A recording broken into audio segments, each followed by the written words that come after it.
Canada is in serious trouble, and the solution to its growing crisis isn't technology or money, it's Filipinos. From collapsing hospitals to labor shortages that threaten the country's future, Canada is quietly admitting what few dare to say. Without Filipinos, the system breaks. If you're proud of what our people can do, hit that like button, subscribe, and type "needed" in the comments, because what you're about to hear will shock you. Canada has always been painted as the land of opportunity, peaceful cities, polite people, and picture-perfect suburbs. But behind that calm surface, there's a storm brewing, one powerful enough to change the nation's future forever. Because right now, Canada, the country everyone dreams of migrating to, is quietly falling apart from the inside. Hospitals are closing wards, seniors are left waiting hours for basic care, and employers across the nation are begging for workers. What's worse? This isn't a temporary problem. It's a ticking time bomb. Here's the truth. Canada is aging fast. Statistics Canada confirmed that nearly 1 in 5 Canadians is now over 65 years old. That number is projected to rise to almost 30% by 2050. Every single day, over 1,000 Canadians retire, but only a few hundred younger workers step in to replace them. This means entire industries are running out of people. Not products, not profits, people. At first, the government thought automation could save them. More machines, more robots, more AI, but you can't program empathy. You can't replace human care with an algorithm, especially not when the crisis hits hardest where it hurts most, in healthcare. Right now, Canada faces a shortage of over 44,000 nurses and 110,000 healthcare support workers. Hospitals from Ontario to Alberta are sounding the alarm. Patients wait 12 hours in emergency rooms just to be seen. In some provinces, seniors are dying alone because there aren't enough caregivers to help them. And that's where the story shifts from crisis to hope. Because while Canada scrambles for answers, one group has quietly been carrying the weight: Filipinos. For decades, Filipinos have been the invisible backbone of Canada's care system. They're in hospitals, nursing homes, daycare centers, and even the homes of the elderly, doing the jobs that many Canadians can't or won't do. But this time, Canada's dependency has reached a breaking point. Without Filipinos, the system collapses. Take Toronto General Hospital, known as one of the best medical centers in the country. Ask any nurse on the night shift where they're from, and you'll hear it again and again. I'm from the Philippines. These are the people keeping the lights on, literally and figuratively. Meet Liza Santos, a Filipino nurse from Cebu who came to Canada in 2012. She works double shifts, sometimes 16 hours a day, covering for positions that the hospital can't fill. She once said, "I came here to give my family a better life, but now I'm helping Canada survive." That sentence says it all. Filipinos aren't just migrants anymore. They've become lifeline. But let's step back a bit. How did Canada get here? The answer lies in a perfect storm of aging demographics, low birth rates, and a workforce that grew too comfortable to do the hard jobs. For decades, Canada built its identity on stability. But stability without replenishment is decline. The country needs people, young, skilled, and driven people, and no one fits that description better than Filipinos. The Philippines has one of the youngest labor forces in Asia. Over 63% of the population is below 35 years old, and millions are English proficient, educated, and trained for international work. While many countries struggle with aging, the Philippines is rich in youth and energy, the very qualities Canada has lost. This is why Ottawa keeps increasing its immigration targets year after year. In fact, in 2024, Canada announced it would welcome over 500,000 new permanent residents annually through 2026, and a huge chunk of those are expected to come from the Philippines. They aren't just filling gaps, they're rebuilding the foundation. But here's the irony. Canada calls it a labor solution, but for many Filipinos, it's a mission of compassion. Ask a Filipino nurse why they came, and they'll say, to help. Ask a Canadian family why they hired one, and they'll say, because no one else cared the same way. Connection runs deep, built on trust, gratitude, and shared hope. Filipinos aren't just fixing Canada's labor shortage, they're restoring its human heart. And yet, despite this dependence, many Filipinos still face underpayment, credential barriers, and temporary status that keep them from citizenship. They save lives by day, but at night, some still fear their work permits won't be renewed. It's an injustice hidden beneath the praise. Canada calls them heroes, but heroes deserve security. And if Canada fails to treat Filipinos fairly, it won't just be a labor issue, it'll be a moral failure. Because what's happening is bigger than numbers. This is about how a nation known for its kindness handles the people who keep it alive. The question is no longer, does Canada need Filipinos? The question is, what happens if Filipinos walk away? Comment, proud Pinoy if you believe Filipino strength is Canada's hope. Because what the world calls a workforce, we call family, and family never lets you fall.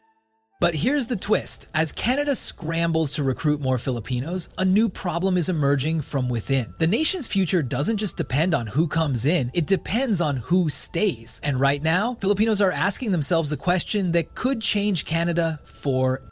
When a country's survival depends on people from another land, that's not immigration, that's lifeblood. And for Canada, that lifeblood runs Filipino. Let's start with what's happening right now. In the past decade, Canada's labor crisis has gone from a warning sign to a full-blown emergency. As of 2025, over 1 million job positions remain unfilled nationwide. The hardest hit industries, healthcare, construction, and caregiving. The same fields where Filipinos are quietly holding the system together. Canada's government knows it. That's why its immigration plan for 2024-2026 aims to bring in 1.5 million new residents, with the Philippines listed among the top 3 source countries. Ottawa isn't being generous, it's being practical. Without Filipinos, the plan collapses before it even begins. In hospitals from Toronto to Vancouver, Filipino nurses form the backbone of the staff. They aren't just helping patients, they're stabilizing entire departments. According to Statistics Canada, Filipinos now make up nearly 40,000 registered nurses and tens of thousands of personal support workers nationwide. In the Greater Toronto Area alone, healthcare facilities report that as many as 1 in 4 nurses trace their roots to the Philippines. Why? Because while other countries export goods, the Philippines exports skill, empathy, and endurance. Filipino nurses are trained under Western-style healthcare systems, they speak English fluently, but most importantly, they bring compassion, that human touch that's missing in an overworked system.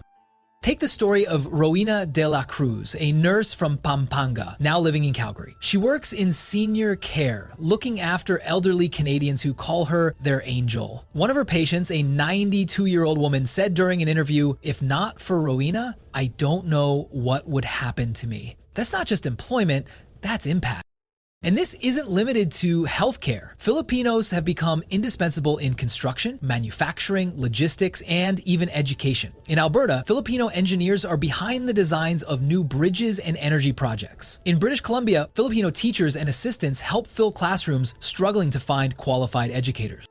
But here's the irony. For years, Canada thought it could manage this workforce crisis by diversifying, recruiting from Eastern Europe, Africa, and Latin America. While these efforts brought new workers, one problem persisted: retention.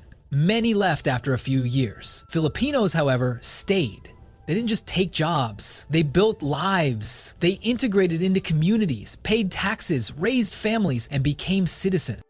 That's what makes Filipinos unique in Canada's immigration story. They don't see migration as temporary, they see it as a mission. Whether they're nurses in Winnipeg, caregivers in Ottawa, or welders in Edmonton, they bring more than labor. They bring loyalty. But let's not sugarcoat it, their journey hasn't been easy. Many Filipino professionals arrive in Canada only to be told their degrees aren't recognized. Engineers drive cabs, teachers work as janitors, nurses end up as personal support workers instead of registered professionals because licensing can take years. It's an injustice the government has been slow to fix. Yet even with those barriers, Filipinos keep rising. A recent Globe and Mail feature revealed that Filipinos are among the most upwardly mobile immigrant groups in Canada. They climb fast, work hard, and rarely quit. Employers call them indispensable. Communities call them family. But the dependency comes at a price. Canada's healthcare system has become so reliant on Filipinos that any disruption, like the brief deployment bans from the Philippines during global crises, causes immediate panic. When Manila temporarily paused overseas nurse deployments in 2021 to address local shortages, Canadian hospitals begged the government to negotiate a solution. That's how vital the Filipino workforce had become. Even Canada's aging population knows it. In retirement homes, many seniors say they prefer Filipino caregivers, not because of nationality, but because of heart. A study by the Canadian Centre for Caregiving Excellence in 2024 found that Filipino caregivers had the highest trust and satisfaction ratings among elderly clients. Think about that. In a world obsessed with machines and speed, it's compassion that's saving lives. And yet Filipinos rarely get the spotlight. News headlines celebrate new immigration policies, but few acknowledge the people behind the country's stability. When a snowstorm hits, it's Filipino workers clearing the roads. When healthcare systems crack, it's Filipino nurses patching them back together. One Filipino-Canadian legislator said it best, "We are not Canada's backup plan, we are part of its foundation." But what happens when that foundation feels undervalued? As the next generation of Filipinos in Canada grows up, they're watching how their parents are treated, whether they're respected, promoted, and given equal opportunities, because the truth is, you can't build a future on borrowed gratitude. Canada's survival depends not only on attracting Filipinos, but keeping them. So it's no longer a question of if Filipinos are important to Canada, the question now is whether Canada will finally give them the recognition they've earned.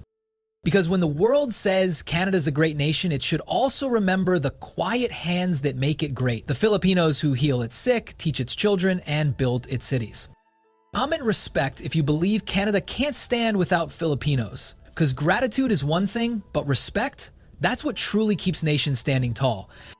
But here's the twist. Canada's reliance is only deepening. And in the next few years, the country's future will hinge not just on Filipino labor, but on Filipino leadership. The question is, will Canada finally let them lead?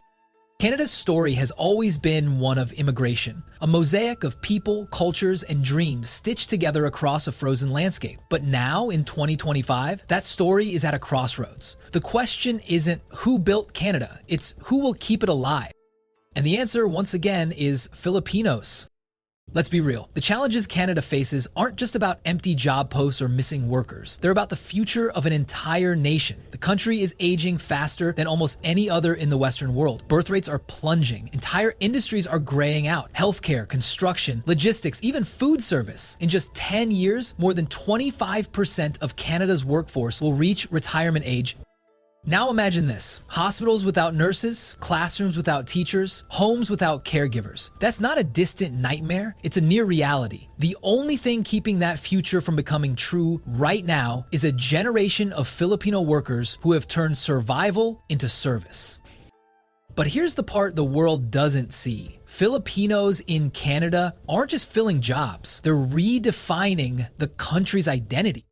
Go to any Canadian city and you'll see it. In Vancouver, Filipino entrepreneurs run food trucks serving adobo and halo to long lines of locals. In Calgary, Filipino engineers are designing clean energy systems. In Toronto, Filipino nurses are now training others, leading teams, not just assisting them. This isn't just migration, it's transformation.